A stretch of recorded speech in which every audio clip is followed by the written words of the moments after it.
The Zodiac Killer, unmasking a cold-blooded mystery. For over half a century, the identity of the Zodiac Killer has remained one of America's most infamous unsolved mysteries. A shadowy figure who terrorized California in the late 1960s, taunting police and the public alike, the Zodiac's reign of terror has left a lasting legacy of fear and fascination.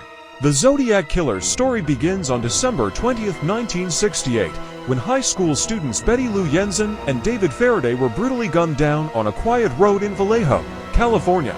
It was a chilling crime, but no one could have predicted that it was just the start of a series of killings that would haunt the region. A little over 6 months later, on July 4, 1969, Darlene Ferrin and Michael Mageau were attacked in a similar manner, also in Vallejo. This time, however, there was a survivor. Mageau, despite being shot multiple times, lived to tell the tale, providing the first real description of the Zodiac, a heavy-set man, around 5'8", with short, curly hair.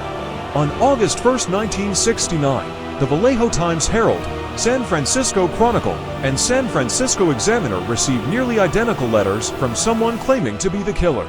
Each letter contained a cryptogram ciphers, made up of seemingly random letters and symbols, and a chilling message. I like killing people because it is so much fun. It is more fun than killing wild game in the forest because man is the most dangerous animal of all. The letters were signed with a distinctive crosshair-like symbol, which would become synonymous with the Zodiac Killer. The accompanying cipher, the first of several sent by the Zodiac, would soon be cracked by a local teacher and his wife. But while the message was decoded, the killer's identity remained as elusive as ever. On September 27, 1969, the Zodiac struck again. This time, at Lake Berryessa, where Brian Hartnell and Cecilia Shepard were enjoying a peaceful afternoon. The tranquility was shattered when a man wearing a black hood, emblazoned with the same crosshair symbol, approached them. The killer tied them up before stabbing them repeatedly. Remarkably, Hartnell survived and provided crucial details about the Zodiac's appearance and method. The killer left a message scrawled on Hartnell's car door, claiming responsibility for the attack, and once again, the infamous symbol was left behind. Just 2 weeks later, on October 11, 1969, San Francisco was shaken by the murder of Paul Stine, a cab driver shot at point-blank range. The Zodiac not only killed Stine, but also took a grisly souvenir, a piece of his shirt, which he mailed to the San Francisco Chronicle, along with another taunting letter. Despite being seen by several witnesses, and even spotted by police officers shortly after the crime, the Zodiac once again slipped through the cracks. A police artist's sketch, based on witness descriptions, became the most recognized image of the Zodiac, yet it provided no leads. Throughout the late 1960s and early 1970s, the Zodiac continued to send letters to the press, each one more disturbing than the last.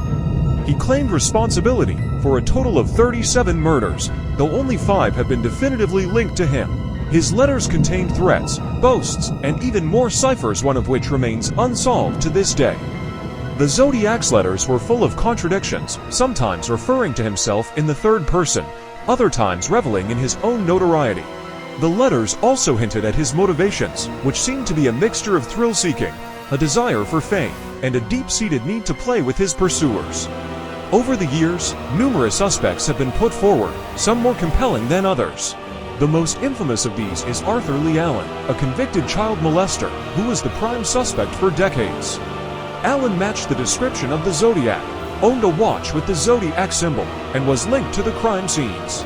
But despite this, no conclusive evidence ever emerged to connect him definitively to the murders.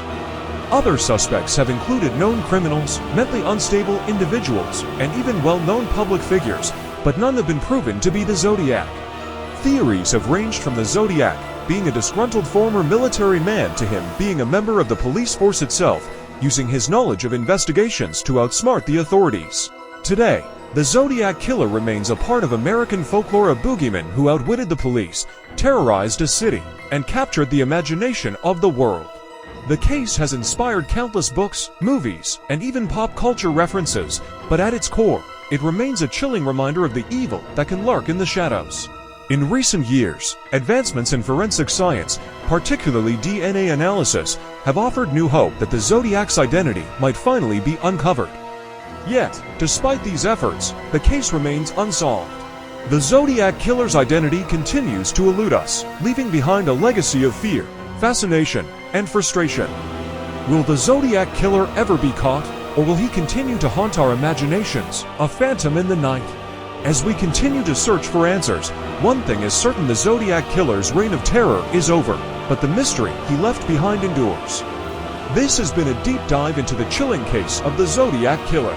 If you're intrigued by unsolved mysteries and true crime, don't forget to subscribe and hit the notification bell for more content like this. Thank you for watching.